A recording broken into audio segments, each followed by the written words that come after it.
मुझे अक़लियत जी जेके भी ॿाहिर अदियूं ख़वातीन आहिनि सभिनि खे अस्सलाम वालेकुम अक़लियत के नमस्ते।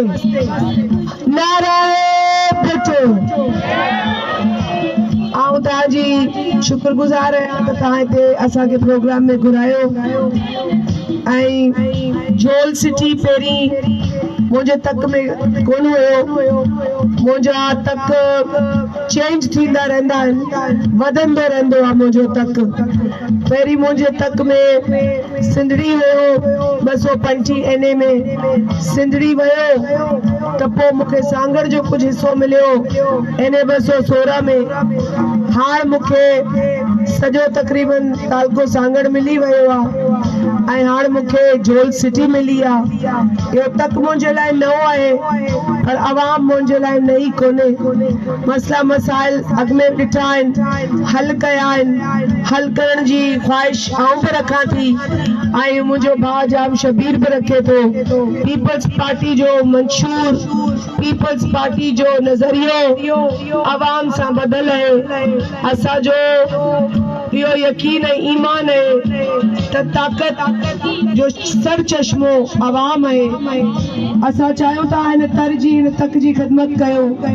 8 फरवरी ते असां ॿई तीर जे निशान ते बीठा आहियूं।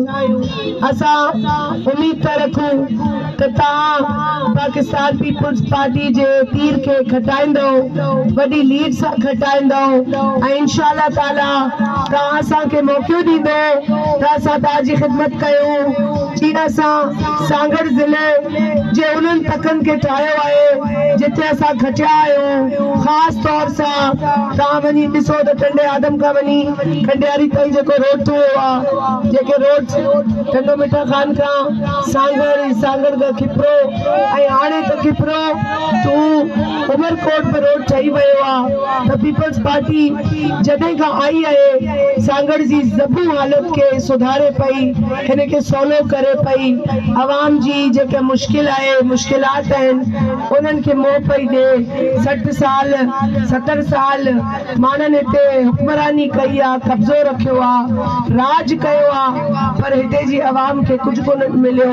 हिते जी आवाम जा घणेई मसला आहिनि ऐं इंशाअल्लाह असां गॾिजी इहे मसलनि खे मोह ॾींदासीं मसलनि खे हल कंदासीं। नियत हुजे ईमान हुजे त का शइ नामुमकिन कोन हूंदी आहे। हर शइ मुमकिन आहे पर करण जी नियत हुजणु खपे। असांजी उहा नियत आहे इंशाअल्लाह ताला असां करे ॾेखारींदासीं। 8 फरवरी ते तव्हां महिरबानी करे पंहिंजो कीमती वोट पीपल्स पार्टी खे ॾींदो त असांखे ख़ुशी थींदी त तव्हां सांगड़ जी तरक़ी खे वोट ॾिनो आहे सांगड़ जे बहितर मुस्तक़बिल खे वोट ॾिनो आहे ऐं गॾोगॾु सांगड़ में जेको NICVD आहे उहो पीपल्स पार्टी मंज़ूर करे चुकी आहे। जेको तव्हां वोट ॾींदो त ईंदड़ इलेक्शन खां पोइ उहो NICVD भी तव्हां चई था सघो असांजी पार्टी ठारायो आहे।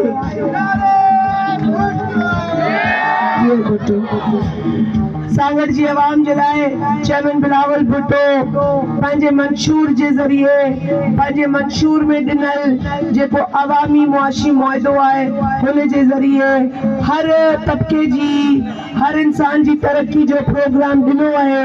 तव्हां वोट कंदो दुआ कंदो त असां चेयरमैन बिलावल खे हिन मुल्क जो वज़ीर आज़म ठाहींदासीं। वज़ीर आज़म वज़ीर आज़म वज़ीर आज़म बिलावल भुट्टो जरदारी वो नौजवान लीडर है जो आज हर तबके की बात कर रहा है, चाहे वो मर्द हो औरत हो नौजवान हो मजदूर हो हारी हो अक़लियत हो, वो हर एक के लिए सोच रहा है। और ये अवामी मुआशी मुआदा इस बात का सबूत है कि हमारे चेयरमैन बिलावल بلاول بھٹو کی نظر پاکستان کے ہر مسئلے پر ہے. ہماری لڑائی کسی جماعت یا کسی شخص سے نہیں ہے. ہماری لڑائی تاریخی مہنگائی سے ہے. ہماری لڑائی بے روزگاری سے ہے. ہماری لڑائی غربت سے ہے. اور ہم نفرت کی سیاست کو رد کرتے ہیں. ہم تقسیم کی سیاست کو رد کرتے ہیں. ہم انتشار کی سیاست کو رد کرتے ہیں. آؤ مل کر بلاول بھٹو کی نئی سوچ کو چنیں. آؤ مل کے پیپلز پارٹی کے نوجوان قائد جناب بلاول بھٹو کی نئی سوچ کو کامیاب کریں. اپنی ترقی کو کامیاب کریں.